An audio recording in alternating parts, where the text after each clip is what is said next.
কি এরকম সর্ষে ইলিশ ভাপা বাড়িতে বানিয়ে খেতে চান? গরম গরম ভাতের সাথে এরকম এক পিস ইলিশ যদি পাতে পড়ে তাহলে সত্যি খাওয়াটা জমে যায়, তাই না?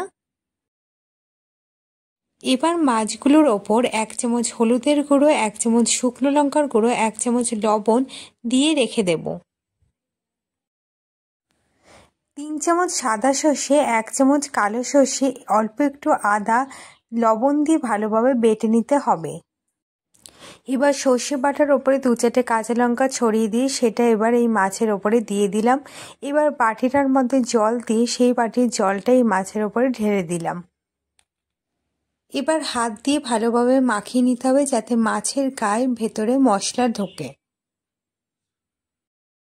এবার এর মধ্যে আমি সর্ষে তেল দিয়ে দেব বেশ কিছুটা পরিমাণে। এবার আমি মাছগুলিকে এপিট ওপিট করে ভালোভাবে মাছের গায়ে তেলগুলিকে মাখিয়ে নেব। এবার এই মাছগুলিকে প্রেসার কুকারের মধ্যে দিয়ে দেব। প্রেসার কুকারের ঢাকনা বন্ধ করে 4টে সিটি দিতে হবে। 4টে সিটি দেওয়া হয়ে গেলে প্রেসার কুকারের মধ্যে মাছগুলিকে 2 মিনিটের জন্য রেখে দিতে হবে। এইভাবে খুব ঘরোয়া পদ্ধতিতে তৈরি হয়ে গেল আজকে আমার এই সর্ষে ইলিশ ভাপা রেসিপিটি।